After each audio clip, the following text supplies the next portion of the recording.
안녕하십니까. 최종인 원장입니다. 전기기기 과목 공부 시작하겠습니다. 먼저 시작하기 앞서 우리 전기기기 과목이 갖는 특징을 한번 말씀드릴게요. 일단 첫 번째 가장 중요한 것인데, 전기기기 과목은 타 과목과 다르게 타 과목보다 더 용어 싸움입니다. 용어를 얼마나 알고 있느냐, 이 용어 자체가 문제로 나오고요. 그 다음에 이런 거 있어요.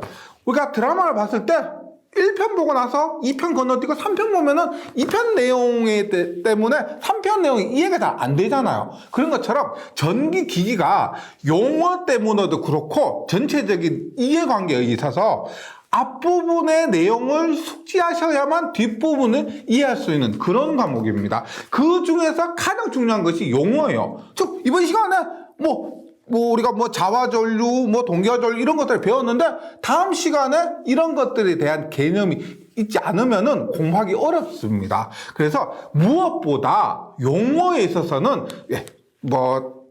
대부분 조금 다시 반복되어 나오긴 하지만은 그 시간에 나오는 내용들에 대해서 숙지를 꼭 좀 하고 넘어가 주시면 좋겠습니다. 그러니까 두 번째, 전기기기 과목은 실기 있죠. 우리가 필기를 하면서 제가 실기 얘기를 계속 하는데, 필기를 공부하면서 실기까지 함께 염두를 해주셔야 됩니다. 타 과목이죠. 예를 들어서 회로 이론 같은 경우, 그 다음에 전기 자기학 같은 경우는 실기에 잘 나오지 않습니다. 하지만 전기 기기는 1장부터 5장까지 모두 실기에 나오는 내용입니다. 그래서 필기 공부가 곧 실기 공부다, 이렇게 이해해 주시면 되겠고요. 그래서 실기를 위해서라도 좀 더 꼼꼼히 보시면 좋겠습니다. 그 다음에 세 번째로 하는 것이 있습니다. 우리가 회로 이론 같은 경우는 한 이론이 50년 동안 변하지 않아요. 그 다음에 전기 자기학 같은 것도 있죠. 100년 동안 변하지 않습니다. 그런데 전기 기기 과목 같은 경우는 최신 설비 혹은 최신 기기들이 계속 발전되고 있죠. 그래서 예를 들어서 10년 전, 20년 전에 사용된, 만들어진 그런 내용들도 나오고 최신 이론들이 수록되어 나오다 보니까 이 전기기기 과목이 배신을 잘해요. 무슨 말이냐면, 예전에는 전기 자기학 과목에서 꽈락이 많이 나왔는데, 요즘은 전기 기기 과목에서 꽈락이 많이 나옵니다. 쉽게 출제될 때는 쉽게 출제되는데, 어렵게 출제돼서 그래서 배신 한번 해버리면은 엄청 합격을 방해하는 과목이 되는 겁니다. 그래서 이것도 보통 다른 분들이 이래요. 계산 문제가 자기학이나 회로보다 적으니까 그냥 문제다 하면 꽈락 면하는 정도로 공부해라 라고 하시는데, 그렇게 하시면 안 돼요. 조금 전에 말씀드렸던 것처럼 실기를 위해서라도, 그 다음에 요즘 배신을 많이 하기 때문에 그런 것 위해서라도 좀 더 꼼꼼하게 공부를 해주시기 부탁드리겠습니다. 그 다음에 마지막으로 전기기기가 말 문제가 어려운 곳이 많습니다. 계산 문제도 그렇지만 말 문제가 오히려. 그래서 이 과목을 공부하기 전에 반드시입니다. 이것은 회로 이론과 전기 자기학을 공부한 후에 전기기기 과목을 공부해 주시면 좋겠습니다. 그러니까 회로 이론의 전기 자기학에서 기본 개념을 숙지하신 상태에서 이 기기 과목을 공부하셔야 효과가 더 좋다는 겁니다. 그래야 어려운 말 문제에 대처를 할 수가 있어요. 그러니까 이런 게 있습니다. 우리가 전기기기에서 배우는 내용만 전기기기 문제에 나오는 것이 아니고 타 과목에서 나오는 거 있죠. 그것을 응용해서 전기기기 과목에 나오기 때문에, 다시 말씀드리지만 가급적이면, 무조건 회로 이론과 전기 자기학을 공부한 다음에 전기기기 과목을 공부 시작해 달라고 부탁을 드리겠습니다. 그러면 1페이지 직육이 시작하도록 하겠습니다. 제가 강의를 시작할 때 그 시간에 배울 내용에 대해서 간단하게 소개를 드릴 겁니다. 그러면 그 소개드린 내용을 위주로 공부를 해주시기 바랍니다. 그 내용이 가장 중요한 것이기 때문에 그래요. 이번 시간에는 뭐냐면 발전기와 전동기의 원리가 되는 앙페르의 오른나사 법칙, 그 다음에 플레밍의 왼손 법칙, 오른손 법칙에 대해서 공부를 하고 이것을 발전기와 전동기에 적용을 하도록 하겠습니다. 그런데 이게 지금 직류기를 저희가 1장에서 배우기 때문에 직류기에서 소개해 드리는 것이지, 이것은 모든 기기 있죠. 동기기도 그렇고 유도기도 그렇고 공통입니다. 회전하는 기기에서는 이 플레밍 오른손 법칙, 그다음 앙페르 오른나사 법칙과 플레밍 오른손 왼손 법칙이 공통이라는 거 기억을 해주시고요. 이것 자체는 전기 자기학 과목에서 배우게 되는데, 이것이 전기 기기에서 시험 문제로도 출제가 되고요. 특히나 개념적으로, 이론적으로 엄청 중요한 겁니다. 이 내용을 알아야 뒷부분에서 원활하게 적용을 할 수가 있다는 거죠. 네, 그럼 볼게요. 교재를 한번 읽어보겠습니다. 1. 직류기의 원리인데, 여기서 말하는 직류기는 발전기와 전동기를 얘기하겠죠. 직류기는 직류 발전기와 직류 전동기를 말하며, 직류 발전기는 기계 에너지를 전기 에너지로 변환시키는 것이고, 직류 전동기는 반대로 전기 에너지를 기계 에너지로 변환시키는 회전기계입니다. 회전기계인데, 벌써 다시 한번 말씀드리면, 발전기는 운동을 합니다. 힘을 주면 이것으로부터 전기가 발생되는 거예요. 전기가. 그 다음에 전동기는 뭐다? 전기를 넣으면은 힘이 발생하는 거예요. 힘. 운동을 한다는 거죠. 예. 다른 거죠. 근데 결론을 말씀드리면은 전동기의 발전기, 지금 여기서 보세요. 운동 주면 전기가 발생하고 전기 주면 운동한다. 이것은 뭐다? 반대입니다. 무조건 반대. 예, 이것을 기억을 해주시면은 이해하는데 훨씬 도움이 될 겁니다. 먼저 앙페르의 오른나사 법칙인데, 지금 전류와 자장의 방향 관계를 나타내는 거예요. 한번 보세요. 일단 이렇게 보시면 됩니다. 전류가 들어간다. 지금 오른나사 법칙이라는 것이, 왜? 요게 지금 나사 머리처럼 생겼죠. 나사의 머리처럼 생겨서 오른나사 법칙인데, 이렇게 했을 때 얘가 전류입니다. 전류가 이렇게 들어가면 오른나사 법칙에서 이렇게요. 얘가 지금 전류예요. 엄지손가락 전류고 나머지 네 손가락 방향이 자기장의 방향입니다. 혹은 자속의 방향으로 이해하시면 돼요. 그러면 어떻게 해요? 들어갑니다. 들어가면은 여기에서 지금 보시면 들어가죠.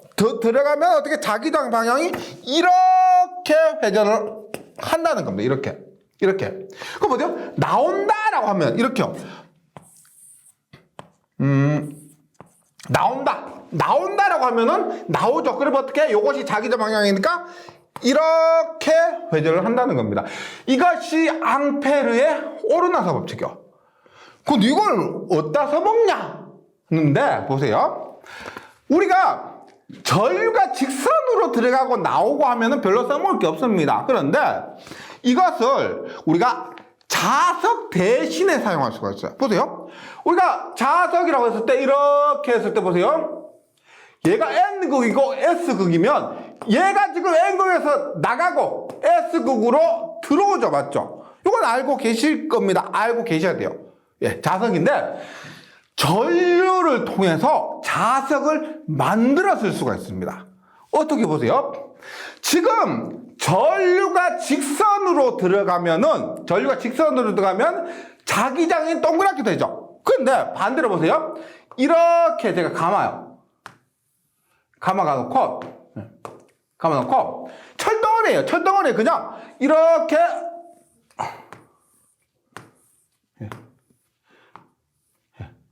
전류를 제가 이렇게 흘러요. 전류 이렇게. 그럼 뭐죠? 아까는 전류가 직선으로 흘렀는데 지금 전류가 어떻게 꼬불꼬불꼬불 이렇게 곡선으로 흐르죠. 그럼 어떻게 해요? 바꿔요. 손가락을 바꿉니다. 뭐냐? 이 네 손가락의 방향이 전류가 되고 이 네 손가락 방향이 전류가 되고 엄지 손가락이 뭐냐? 자기장이 되는 겁니다. 얘하고 바꾸는 겁니다. 아까는 전류가 직선이었는데 지금은 전류가 꼬불꼬불해요. 그럼 어떻게 되냐? 전류가 이렇게 흐르면 앙페르 오른나사 법칙 이렇게 적용하면은 이렇게 나가죠. 맞죠? 그럼 얘는 어떻게 돼요? 얘는 이렇게 들어오는 겁니다. 그럼 우리가 연구자석을 쓰지 않고 이렇게 철덩어리에 권선에 가면 전류를 흘려주니까 야 나가는 N극이 되고 들어오는 S극이 되더라 뭐 자석이 만들어진다는 겁니다. 이것 때문에 앙페르의 오른나사 법칙을 배우는 거예요. 즉 앙페르의 오른나사 법칙을 이용해서 우리가 철덩어리에 자석, 권선에 감아갖고 전류를 흘리면 자석을 만들어서 쓸 수가 있더라. 이것을 증명하는 것이 앙페르의 오른나사 법칙입니다. 그 다음에 플랭님의 오른손 법칙과 플레밍의 왼손 법칙이 있는데 우리가 오발탄 아시죠? 오발탄. 네. 오발입니다. 뭐냐? 오른손 법칙이 발전기고요. 왼손 법칙이 전동기예요. 그런데 왼전보다는 오발로 외우는 게 나을 겁니다. 오른손 법칙이 발전기다. 그래서 발전기에서 운동을 하면은 기전력이 발생한다. 맞죠? 그 다음에 전동기에서 전류를 주면은 회전을 한다. 그 발전기에서 기전력의 방향. 우리가 발전기에서는 자기장 속에서 운동을 시키게 되면은 기전력이 발생하는 거죠. 모르는 게 뭐예요? 기전력의 방향입니다. 전압이 발생하는 방향이요. 그것을 찾는 것이 플레밍의 오른손 법칙이고요. 그 다음에 전동기에서는 전류를 줘요. 그러면 회전하는 겁니다. 모르는 게 뭐예요? 회전 방향이죠. 그 회전 방향을 알 수 있는 것이 이 플레밍의 왼손 법칙입니다. 그러면 플레밍의 오른손 법칙부터 보도록 할게요. 보세요. 우리가 각각 요소가 있습니다. 오른손 법칙이라는 것이 오른손 이렇게 도는 거, 이렇게. 엄지와 검지가 중지, 엄지와 검지가 중지와 그 직각이고요. 검지와 중지가 또 직각입니다. 그래서 엄지, 검지, 중지 이렇게 돼요. 엄지, 검지, 중지. 그럴 때 엄지가 뭐냐면은 운동 방향. 네. 그 다음에 검지가 뭐냐면 자기장의 방향입니다. 그 다음에 중지가 뭐냐면 이것이 우리가 알고 싶은 기전력 방향입니다. 지금 발전기부터 할게요. 발전기로. 그러면 이렇게 그림을 그려요.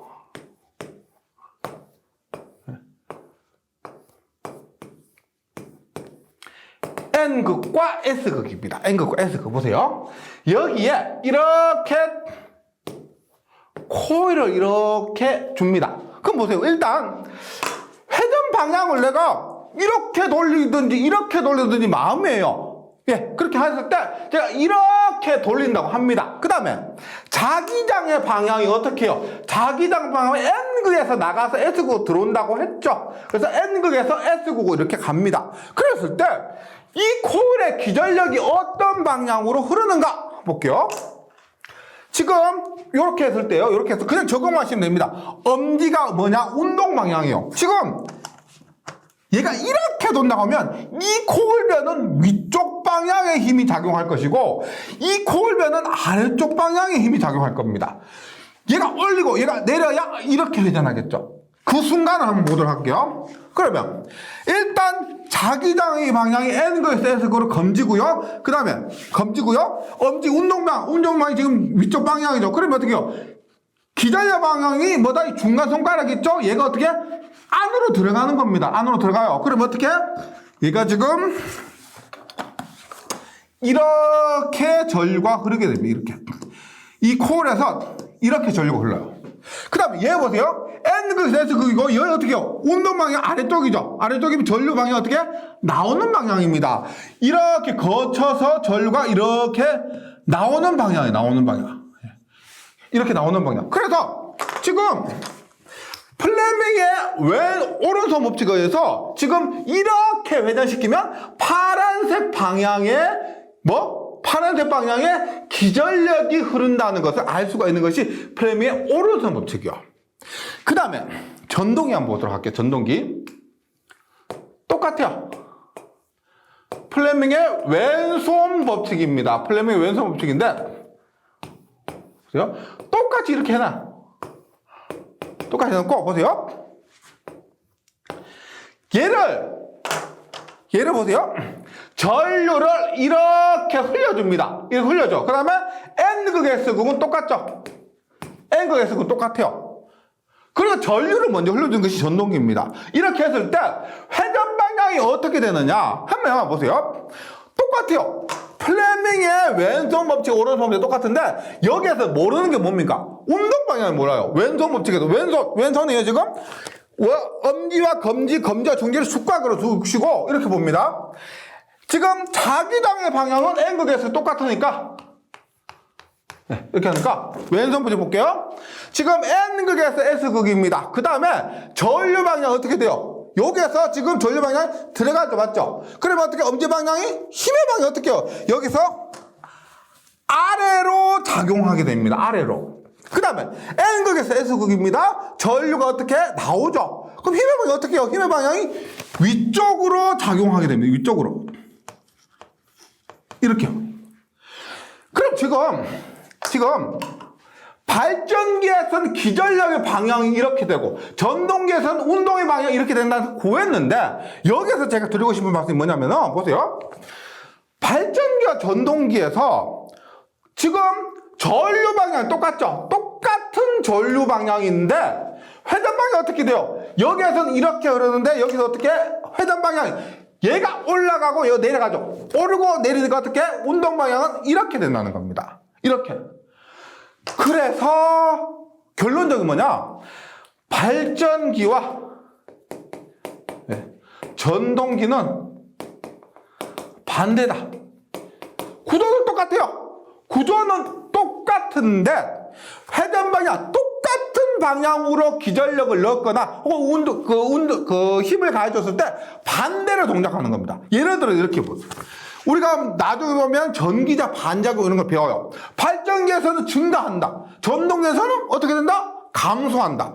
이런 것들에 의해서, 이런 원리에 의해서 발전기와 전동기는 반대로 작용한다. 이것을 좀 기억을 해주시면 좋겠습니다. 그리고 지금 여기에서 나오는 것들은 전기 자기학 과목에서 다 배우는 것인데 다시 말씀드리면 여기에 나오는 이론 정도는 이해해 주셔야만 다음 장에서 우리가 다음 시간에 배우는 내용들이 좀 더 이해하기 쉽다는 겁니다. 그 다음에 정리하면 이렇게 되는 거 보세요. 입체적으로 평면적으로 제가 이렇게 봅니다. 이렇게 얘가 뭐야? N극, S극이고 여기에 이렇게 코일을 했을 때 발전기 전동기 이렇게 전류가 이렇게 흐른다고 합니다. 얘가 원래 실제로는 제가 이해를 돕기 위해서 두 가닥만 가지고 얘기를 했는데 실제로는 이런 것들이 많아요. 이런 것들이 많습니다. 그럼 보세요. 발전기든 전동기든 무조건 얘는 있어야 되겠죠. 자기장을 만들어주는 N극, S극 얘들이 있어야 됩니다. 이것을 뭐라고 하냐면 우리가 계자라 그러고요. 그 다음에 얘는 뭐예요? 전기를 만들거나 혹은 전기가 투입돼서 회전을 하거나 이것을 뭐라고 하냐면 전기자라고 합니다. 전기자. 그래서 발전기도 그렇고 전동기도 그렇고 구조는 동일한데 그것들이 무조건 갖춰야 될 두 가지가 전기자와 계자다. 그러한 원리, 동작 원리들은 앞에서 설명드린 플레밍의 오른손 법칙과 앙페르의 오른손 법칙과 플레밍의 왼손 오른손 법칙으로 설명이 된다는 것을 이번 시간에 좀 정리를 해주시고 다음 시간에 이어서 다시 설명을 드리도록 하겠습니다. 잘 정리해 주시고 저는 다음 시간에 다시 뵙도록 하겠습니다. 수고하셨습니다.